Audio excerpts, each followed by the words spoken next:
This cough that I'm battling, my God, my God, my God. 29 minutes to 8. And you're tuned to Women Radio 91.7 FM, the voice of women, Nigeria's first and only radio station for women and their families. My name is Fumi Bangbala. I'm not here alone. I'm Hassan Matuna. Good morning. Good morning. This is Women Radio 91.7 FM. I have said that. And this is the daily news review program this morning. Excuse me, again. And this morning we're going to be running through the headlines with our I'm beefing Sumbo this morning, and I want her to know that I'm beefing her because she left me in this wonderful country, me this morning, and I'm beefing her. So Sumbo came out of her sojourn, because I can see that she's sitting on her sojourn. So I'm giving her I'm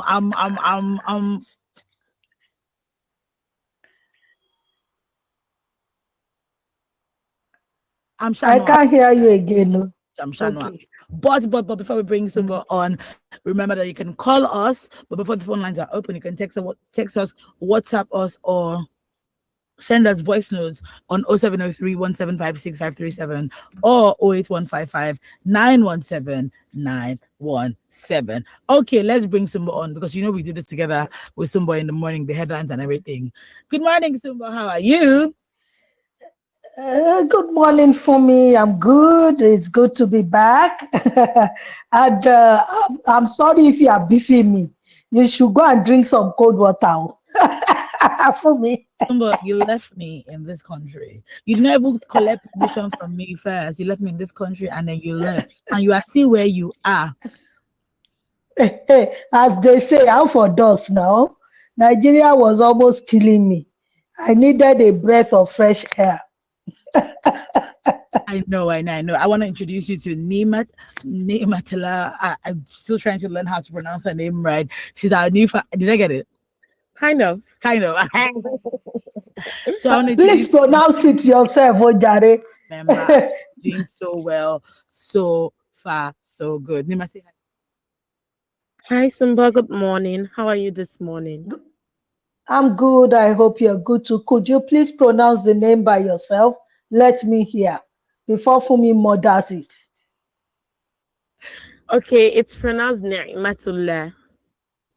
Naimatullah. Okay. Nice to meet you.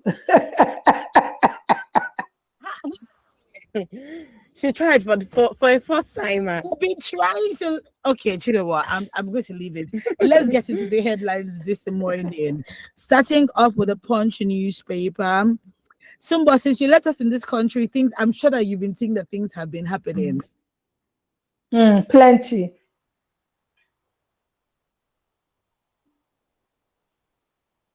For me, you are muted. I can see. I said things have been happening in the country and you left us and you have still left us, but shall you come back? Will you not come back? I'm back. You were back now. As I saw the outfit. The outfit is this is not your normal outfits. I'm back, for me. Hopefully we'll go again. How was your holiday? Are you sending? I was going to ask for chocolates, but I said I was going to start this second half of the year well behaved, healthy. I ate cake yesterday. That's what I wanted to say. Okay, don't worry. Chocolates can come. I'll eat it in honor of you. I'll eat it. Okay, I'll eat it. I'm not depriving myself. When I'm ready to fix myself, I will fix it. Okay, let's start. Punch newspaper, post-primary row. INEC APC may clash over official Senate list. I'm not even sure that's one of the headlines for this morning, but there's as at last week or early this week, there was back and forth with, this is not the name we put, this is the name we put, this is not the name we approve, this name we approve. That's what is going on with them, and we're just seeing as it unfolds. In all the best to everybody involved. Up next on the Punch newspaper, we also have police foil kidnap, rescue 61-year-old woman in Ondo State. Moving on to the Guardian newspaper, Nigerians hopeful of lower prices relief as federal government slashes tariffs. Sumba, when the war in Iran and US, when it started, the day it started is the day they increased fuel price. We're still begging them to bring the prices down since March. So no, 2 weeks ago, I said in March, the war was June. Was it June 12th? No, it wasn't June 12th. It was June 19. Yes, I remember that date very well. It was June 19 because I went to watch the CNN news and they had signed an MOU 1 Laura Consha, the prices have come down. The price per barrel used to be $130 per barrel. Now it is about 60 something. But the Nigerian fuel regulators are saying that it will take a bit of time to stabilize. You know the normal English that they speak. As of yesterday, Timo check price just they're removing like 20 naira, 10 naira. So it's 1,150 depending on the filling station that you're even looking at. I bought at 1,200 a few days ago. I said I bought at 1,200 a few days ago, but you know, Nigeria defies the law of gravity when it comes to things like this, and whatever goes up never comes down. One of our callers, Opina, I think, had said that. What did he say exactly? He said the price can never come down, and I was rebuking and buying I say as well, but he was like very, very categorical. Like right now, Obina, I hope that your words are not coming to pass. To pass. Yes. Okay. Next up, Nimam. Okay. Police arrest 5 suspected cultists, recover weapons, hard drugs. Okay. Yes. Are you done with that one? Yes. Okay. Moving on to this day newspaper. We have DSS arrest former minister Uche Naji, hands him over to the ICPC, and we're going to get into it. But before then, remember we talked about this last year, Sumbo, when the president we always said that whenever they go into the president's the Aso Rock, they come back, you go in one way, you come out another way. And then he went in as Minister of ICT, came out saying that he had resigned. Next thing, as at this year, Sumba, I think we talked about it as well. He's running for governorship for, I think, Enugu State. And I remember coming here screaming and saying, what do you mean? Aren't they supposed to arrest him? But right now, he has entered the den of ICBC. The question now is, will anything come out of it? Because they're always arresting and absolutely nothing. Absolutely nothing, because they're going to play the game and delay until the elections. And of course, is the weakest side, of PDP. By the time he wins the election, immunity sets in, and that's the end of the game. ICPC would do, what we call fulfilling all righteousness. So you would not accuse them of not trying or doing the needful. Okay, but to see the end of it with the way Nigerians want it to end, I'm not sure that it's going to happen. In fact, I can always say I'm sure that it's not going to happen. And that's before you now begin to make noise about Unaji, go and check the list of everyone in the executive, even in the legislature, all of them, who does not have skeletons. That's top to bottom, or all of them, top to bottom. Okay. So why should this case be different? Yeah. Also, ADC youths protest in Abuja demand removal of judge over deregistration ruling. Whenever I see that the youths are coming out to protest, I cannot but wonder if they are being sponsored, because the way they come out to protest, I'm like, there's normal things that we're meant to be protesting for. You guys don't come, but then they come on things that you're like, hold on a minute. Why are you protesting on this? Like, how this one take concern you? Like, it's not directly affecting you, but you are coming. So yeah, but okay, moving on. Moving on to there's greater awareness. Say that again, Sumo. I said there's greater awareness, and of course, again, it is said that necessity is the mother of invention. There's so much pain in the land that people are being pushed to the wall, and you get to a point where you carry the slang, if I perish, because what else is there for you? He who is down, it's fair no fall. I think that's what is going on with the youths generally. the frustrations and all of that. Something's got to give. Moving on to the Daily Trust newspaper, another IED explosion leaves 2 soldiers dead in Sokoto. Bandits kill 2 Quranic students, abduct 3 in Bauchi. Moving on to the Vanguard newspaper, we have seized assets. Court okays Diziani's request to tender evidence of acquittal in the UK. While you were away, Sumbo, Diziani was acquitted. And here's the thing. He walked out a free woman. she walked out a free woman. And here's the thing, Sumbo. Not in Nigeria, in Britain. You know, we have to take that into consideration. I do not see any reason why Britain, you know, should play games with that judgment. So it is supposed that Britain, you know, have the integrity of the court, and they have gone through everything and seen that, you know, she's innocent according to the law. But don't forget that she was being charged in the UK for money laundering. Okay, so not necessarily corruption as we are looking at it in Nigeria. So she's been freed of that in the UK. I believe that Nigeria still has, you know, the right to prosecute her for other offenses other than the one, you know, for which she was set free by the British court. But well, a good one for her. I'm laughing because from the way you're speaking, it sounds like you're not convinced that she should have been acquitted. Yes. No, not necessarily for me. I believe in the integrity of the British court.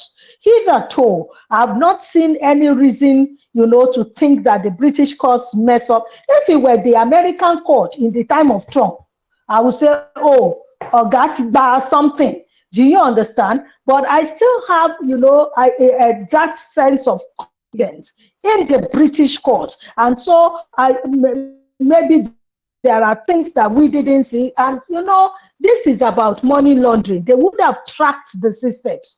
Okay, it's easy to trace monies and all of that. So for me, I believe in the judgment of the court, and I congratulate her, if you know what I mean. But you should also know that people who get involved in some of these things, they are smarter than the system.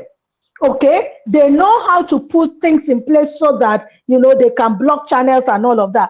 That might not necessarily be the same in our case, you know, but the courts have looked at the evidence before them, I believe documents before them, testimonials before them, witnesses before them, and they couldn't.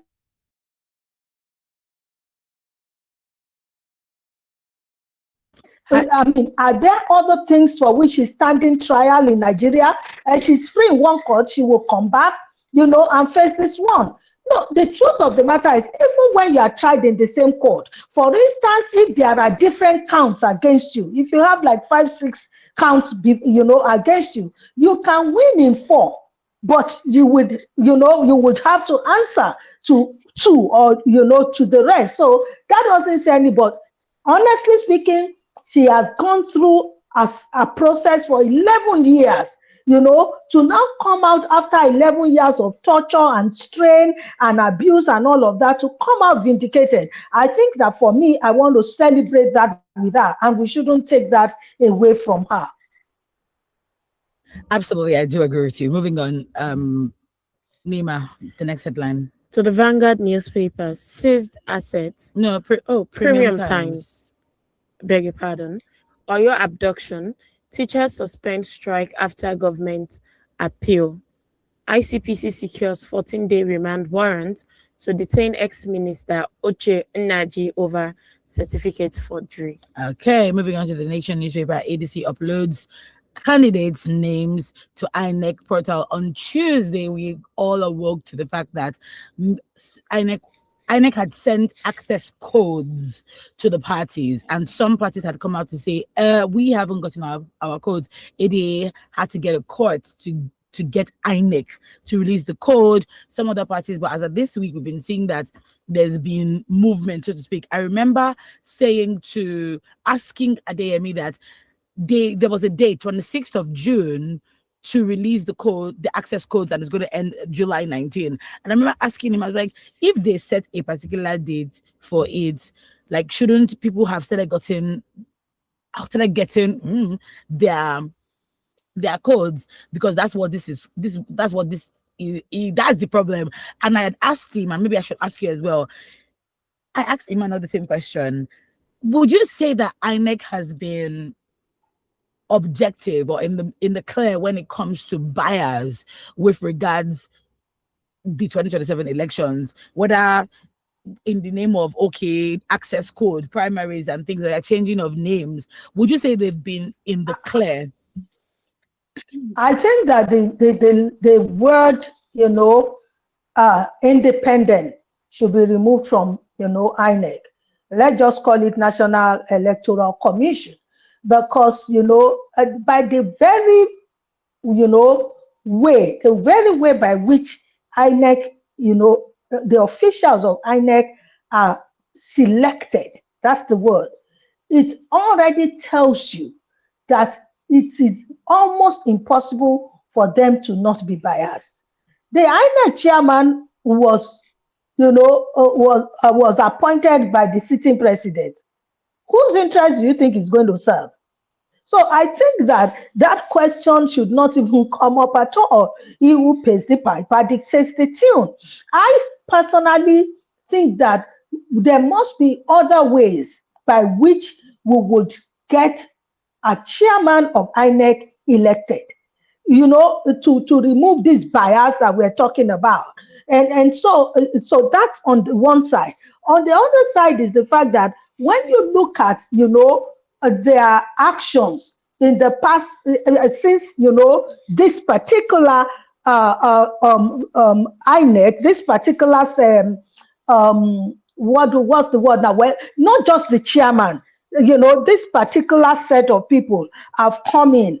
You can see that there's been a lot of, biases. Their integrity is questionable. You see that everything they do appears to favor the sitting, party, the ruling party, the sitting government. And, I believe that a number of people outside of APC supporters and party members themselves, a number of people do not, believe that they can conduct a fair and free election. I mean, it's all over. We can see that.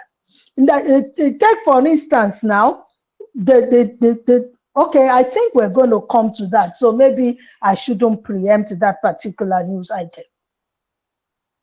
Alrighty, Yayi's wife empowers 3,000 widows, and I asked the same question that Nigerians have been asking: whose money is all this coming from? Because when the first lady came out and said, "Oh, she had empowered," a lot of questions were like, "Whose money are you using to empower? Is it your personal money? And if it's your personal money, did you get it?" Let's leave the first lady out of the conversation for now. We have cried our voices hoarse on that, not just the person who is there now, but that office itself. That office, according as far as the Constitution of Nigeria is concerned, is null and void. And as I speak to that now, I'm laughing because, we're going to get into that also. The gentleman who is said to have set up an agency and all of that, what's the difference between what he has done and the office of the first lady and the monies that were released for an office that is not approved or even in the Constitution of Nigeria? You get. Now, when you now go and speak to this so-called Yayi's wife, I asked the question, I said, as who? Because she's already acting in the capacity of the first lady of the state, for which her husband is contesting. So this is all campaign. It's all about campaign. And when you now ask where is it coming from, money coming from, well, your guess is as good as mine. Where is it coming from? Okay. Moving on to the cable newspaper. Court grants Obi leave to serve Kenneth Okonkwo through substituted means in 8 billion naira defamation suit. I was asked to clean blood-stained floor after giving birth. Repatriated Nigerian alleges mistreatment in South Africa. Yeah. I saw this yesterday. I actually watched the video. We're glad that they're bringing them back home.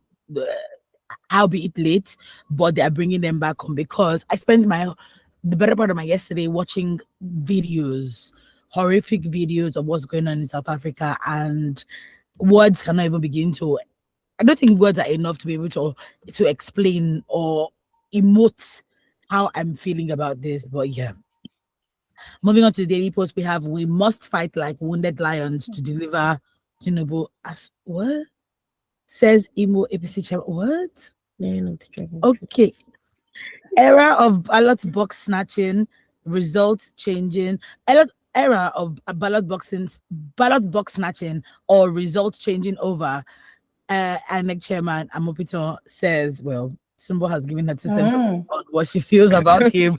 Moving on. Moving on to the Tribune newspaper, Oyo, OYLREA impounds 13 cattle over illegal grazing. NYSC reforms. Tinubu is the boldest Nigeria president ever, ETA says. Yes. Sumbo, what do you think about the new NYSC reform? To be candid, I haven't sat down to read it thoroughly, to know the details of the reforms other than the Let me give you snippets. an overview. The overview is that they're changing the uniform, they're changing the orientation from 3 weeks to 6 weeks. They're introducing something called streams, agricultural stream engineering. Like 11, I've read all of that. Yeah, and what else again? They're changing. The DG is no longer going to be military; it's going to be civilian. What else again? There's no POP anymore. It's going to be a graduation ceremony. Am I leaving anything out? No, that's pretty much it. Yeah, but they're still sending people to those insecurity rife states. I wanted to add that. They did not say that one, but I'm adding it here. But well, any reforms, ideally would be welcome. The Nigerian slang at all, not bad. There's been calls over and over again for years. The people have actually even called for it to be scrapped. But for me also, you don't throw away the baby and the bathwater, because no matter what you say, there are still some positives, particularly when you look at the intentions of the scheme. However, personally, for years, the moment I went and did NYC, and that's pretty close to 40 years now, I came back, looking at it, I came back, and as far as I'm concerned, if I were in charge of that organization, or I had, an input into it, what I would have done, NYC's members would have only 2 things that they would do. Number one, the bulk majority of them I would throw onto the farms. It's not a function of what course you did. I will at least 70-80% of them I will push into farms. Every state, you understand, would allocate large portions of farmland, build farmhouses, in the simplest whatever, and these people will farm. Those who did courses in agriculture, in related fields, would be the ones supervising or being team leads. They will eat well, it will be fun, but they will do farm work. And from there, we will grow our agricultural, stuff, and we look into processing, a whole load of stuff. The second thing that I would do with NYC people would be for the military to go and recruit. From there, I would instruct the different military arms, the Air Force, the Navy, and all of them to go into the camps and speak about, the institutions and all of that, and recruit from them to go for that 1 year training. That 1 year, they will spend the training. By the time you are done with 1 year, you will find people who are genuinely interested. in entering into the military. You will find people who would have gained understanding and all of that. So for me, those are two main, areas to which we can deploy, graduates into this, in this country that will be mostly beneficial for us and fill as some gaps that are very, very crucial. So that is my own position. Now, I've said it to you that I have not really sat down to read in details because all these things that you have mentioned are just on the, on the very. The question is the things that they have written, that they have said. How do they want to achieve them? What are the strategies and all of that? I would have wanted to sit down as an M&E person that I am to evaluate, to interrogate some things, But like I said, at all, I am bad. It's a step in the right direction. What we need to do is to encourage, and to pray that they get it right.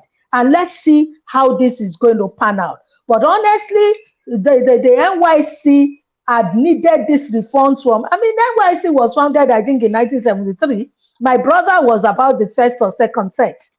Now, I remember that in 1973, yes, 1973 was the first set. My dad worked in the Nigerian Herald, the newspaper in Kwara State, and he was actually asked to come and address them. I have the pamphlet of that address in my hands up until now. So it's been there for a long time. It's achieved great, things. I mean, in our generation, because the idea behind it in the first place was to foster unity, just like they brought about the federal government colleges. And I'm lucky to have benefited from both. I went to a federal government college and I did NYC when it was two. I have friends across Nigeria.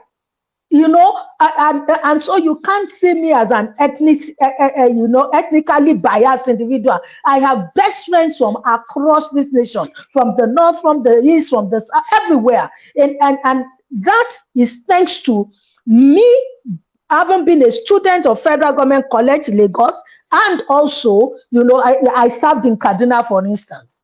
So it's a step in the right direction. Thank you so much. I do agree that I think if we focus on the original intent of the NYSC, we'll be fine. Like, I wanted to go to the Southeast to go serve, but there was a boy involved, if I'm going to be honest. But he was not, the boy, he was Igbo. I mean, he is Igbo. And I figured if I go there, I've always you would understand the language, and I wanted to go to the exact states that he comes from, right? And I figured, but here's the thing: besides that, I've always been very, very fascinated by different cultures that we have in Nigeria. So, as a young girl, we had people come live with us, being that my dad is a pastor. So we had different people, church members that need a place to stay. We had an Igbo family that came to stay with us, and I was so fascinated by the language, by the food, by the culture. So I started learning Igbo from then. But then when they left, to go with, because there's nobody to speak it with you and things like that. You would lose it. Yeah, and you will lose it. So I meet this boy and I'm like, you know what? I might as well go to where he's from. So that state was what was in my but then that was when we had started seeing the beginnings of insecurity. And my dad and my mom were like, you go nowhere. To be fair, one good thing came out of it, because if I had gone to serve, I probably would have gotten married to somebody else. But I met my husband in Lagos during my service year, just shortly after I came out of what's that thing that we do? Orientation camp. Went for a wedding, met my husband there. So that's the only good thing I can say. That's enough. I don't think I enjoyed. That's enough. That's enough. Yeah, I don't think I enjoyed serving in Lagos, because I was born and bred in Lagos. So what do you tell me, right? But I really want, besides the boy, it was that I believed strongly that if I had gone there, Anambra State, I would have learned the language, because I pick languages really quick. Yes. I would have made friends. And even other aspects of their culture. Yes. You know the truth of the matter, beyond learning the language and the culture, when you go outside of your regular terrain, this country, you would debunk the narrative that this country has been given. I went to Kaduna State. It was my first time of going that far. I had never gone outside the southwest. Now, my auntie was top. She was a director in NYC at the time. And my mother said they should post me to Lagos. So I said that if they put me in Lagos, I will not serve. So she asked me, where do you want to go? I said, Auntie, let me leave it to them. Let them first and foremost post me. Then I would see. And I was posted to Kaduna. When I got to Kaduna, I flew into Kaduna. On that flight, I was so afraid that I don't speak the language. When I land in the airport, how am I going to communicate? The moment I landed, like 80-90% of the taxi drivers were Yorubas. So that first and foremost debunked my fear. Now, all my life, I had heard narratives about the North like it was backward. You know the way Oyibos we say Africans live on monkeys, and then there had been so much negative narrative about the North as if. So I went with that mindset, fear and all of that. And then I got her, I said, you understand, what is this? You understand? Develop people. And I felt, why are we like this? Why do we do this? Do you understand? Because they had so desecrated the North. I'm not afraid to say it is the truth. Yeah, and that kind of had to reorientate my mind to say, why are we like this? When I served, they wanted to retain me. But I just didn't stay. The year after I started work, I was on leave. It was in Kaduna that I went to spend the leave. I went back.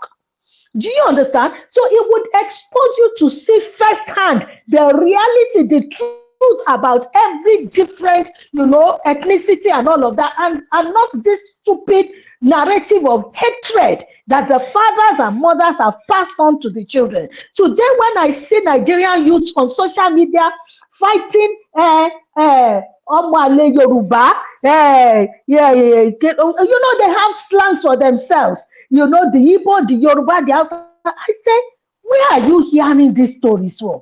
A number of them have never stepped out. They are just regurgitating what they have heard, and they are damaging news. They are damaging reports. So things like NYC, honestly, is something that can help to heal the land, heal the people, and be a bridge. Unfortunately now, I must touch on that before we let go. The insecurity now has messed it up. Because if I were to make recommendations now, let everybody serve in their state of residence.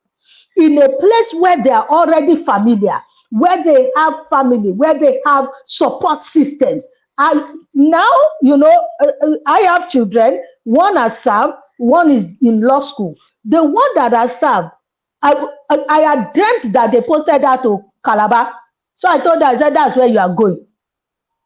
Behind my back, a very close family friend of mine and her, one on work.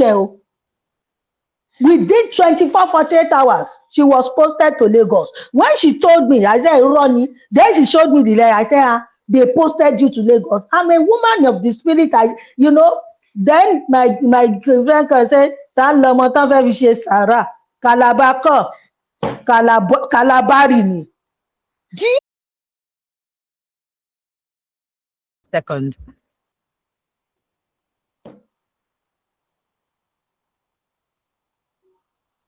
I don't know what's going on this morning. Can you hear us? Can you hear us? I'm just hearing you now. You've gone off again. The network. The network. Yeah, it's fluctuating. Yeah. Okay, let's just round off with the headlines this morning. Pen pushing bandits attack community in Benue State, kill scores of residents, which is just underscoring what somebody just said about insecurity in Nigeria. Because if you want to say, you can't say, let me send my child to Benue State. How? Nigerian army declares 104 soldiers missing with service rifles following deadly terror attack on their base. Those are the headlines this morning. Let's just quickly go into, let me figure out which one. I think we should do this scandal. The FCCP, the agency. Sumba, which one should we do? The agency one? The agency one is an interesting one. It's an interesting one because I now read, of course, the news this morning that the man was being charged to court and all of that, or being taken, whatever, arrested, prosecuted, whatever the word. That's not a problem with me.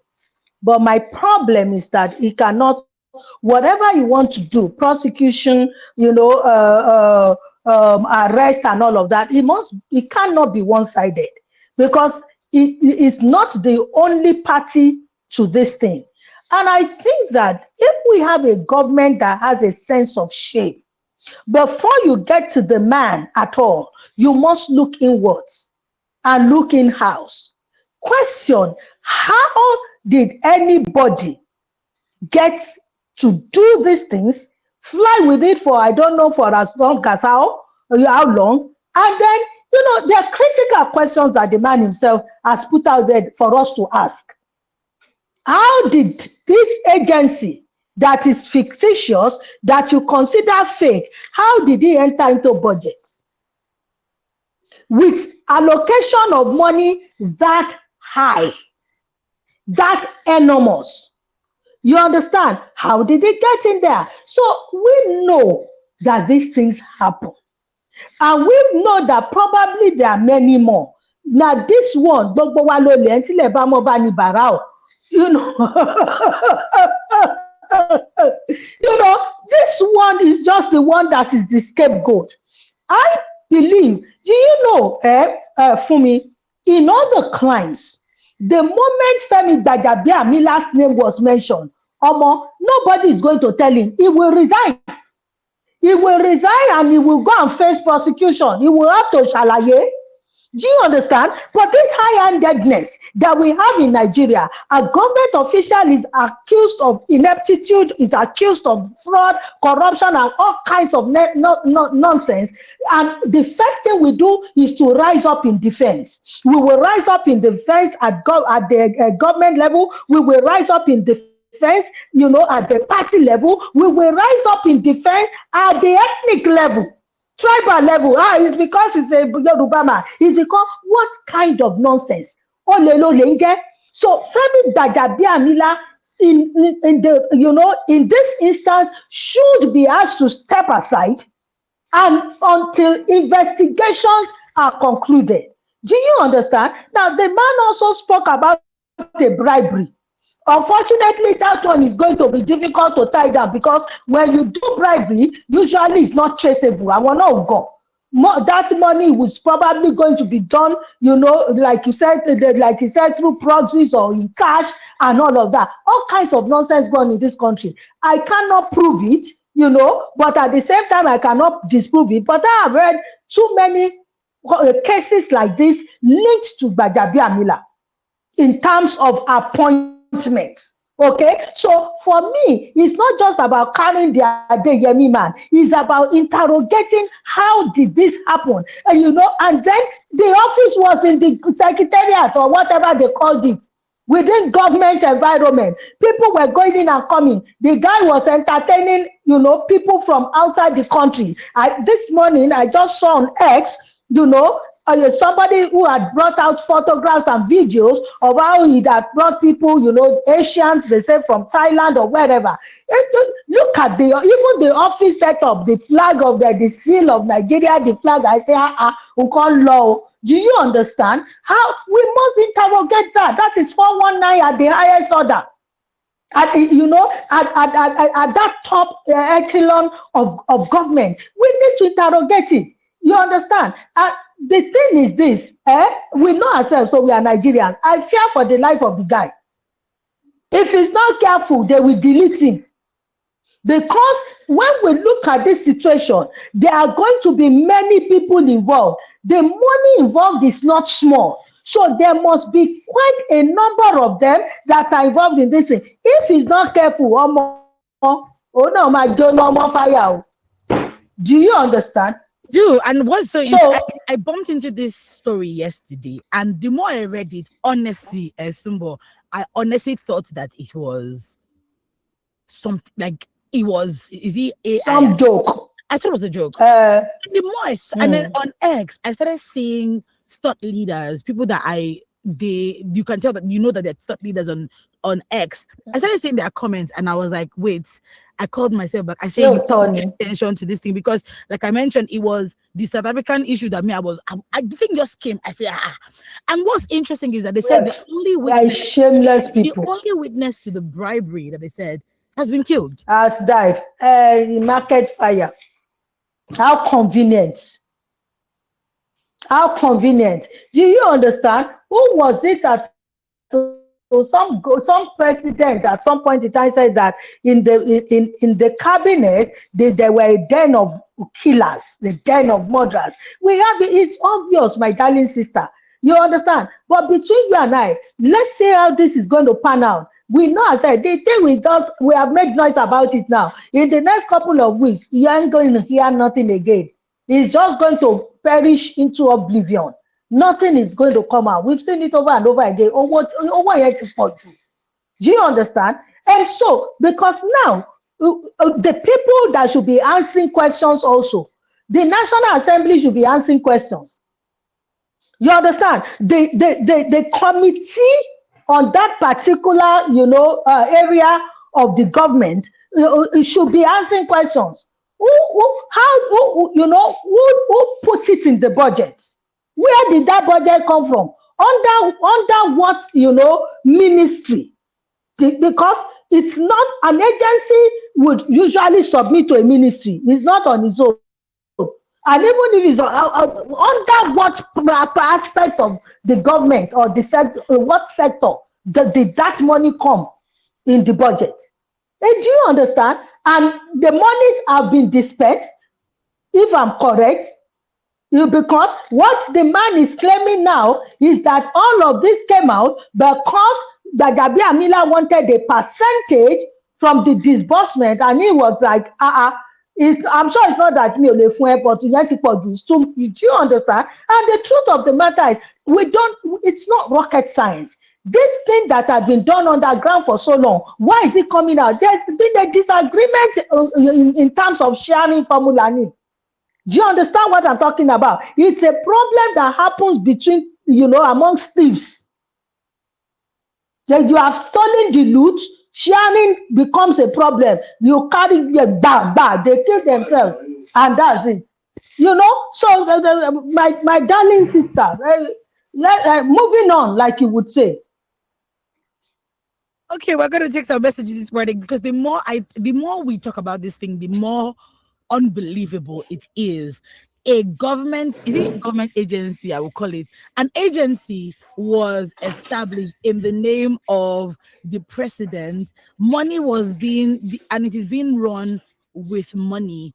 And you're telling me that the agency agency was the Presidential Foreign International Presidential Promotion Council. You're saying that it's a fake agency. You do not know about it. Chief officer did not know about it. President did not know about it. What's that guy that's always talking? Bayo Ododuga, spokesman, did not know about it. What? Nigeria. Sometimes I'm like, are we living in a simulation? It has to be because. If you ask me, I will say all those names you mentioned know about it. Let's who signed out the money? You see, look, let's not. It is because the thing has now come into the open that everybody is fighting to protect their heads, and of course that guy is going to be the fall guy because he's the one who is not one of them. You understand? He was used to do something, okay, and he had the audacity to want to be saying, no, this is how it's going to be. You don't do that. You get what I'm talking about? So look, we've seen similar things. This issue of godfatherism follows this kind of path. I'm the one who fielded you. I put you there. And then I want returns. Governors, I want returns from the budget. And then the governor, if he's sane, he's now looking at the figures. If you collect this amount of money, what is going to be left for me to govern? It's my name everybody is going to be crying about. And then, problems we saw it in Lagos State between Godfather and Godson. I don't. Before you say I want to shut down your station, I mean I'm bold enough to talk, but I will leave that one. We saw it, Chris Uba, many years ago, and Ngige. We saw, and eventually when Chris Uba was interviewed, he was a 32 or something year old man, young boy. When that madness was going on, when he was interviewed, he said, well, as far as he was concerned, he was doing business. And he wanted returns. If I take my money for you, you are coming to tell me rubbish. So it is this same kind of thing. This guy is the fall guy, and that's why for me, I'm afraid for his life.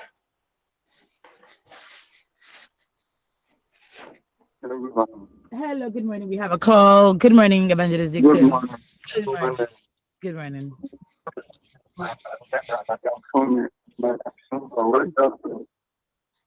Good morning, Evangelist. I will come and collect it too, please. I didn't hear him. I've been listening to you. I said I will come and collect my own chocolate. He's coming to get his chocolate. Oh, okay. Not a problem, sir. Grandpa needs chocolate. So I will come and collect my own. No problem. I've been listening to you. See, we need to just so we cannot come and kill ourselves for this country. Sometimes when we look at what is going on, we be confident. I always tell you that. And sometimes, if not because I'm confident, I don't read Nigerian newspaper and start to know what is going on. But I've come to conclusion because God you created man, say he regretted creating man. It's only when you become body, when you become a child of God, have that fear of God, you can do that. But apart from that, that's only. Even while you are doing good, you are doing so that this when you do good, you do it back to you. And that's how doing good. Doing good is when you do anything in this one. We see what is going on in Nigeria. How many know that it has not corrupt? It's sometimes when they don't say voice, that's when we come out crying. But when the people want to keep quiet, I want to Jenny deep that they won't keep for you. And that's the thing like this. I'm going to say, you can do anything and get away in Nigeria, but you can't get away from God. What is the word of this life? Many have gone this one. What all their ability, one day they're going to lose everything here and go. And God will ask them.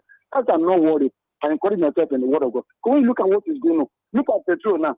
Immediately problem starts in Abuja, Iran. You see, first corrected. Now it's 60 something. We're supposed to be buying for now for 60, 600 and something naira, 700.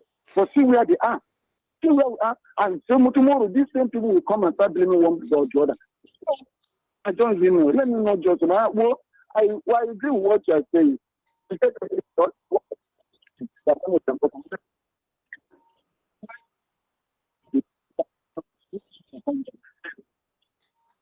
go back to the I told them about me. To that number. I know. I think I hear me. I think it's breaking. Evangelist is breaking up. I know you're saying something about Mrs. Oboli, but I can't pick up what you're saying. I think it's not that it's I need to reply so I know what to do. Thank you.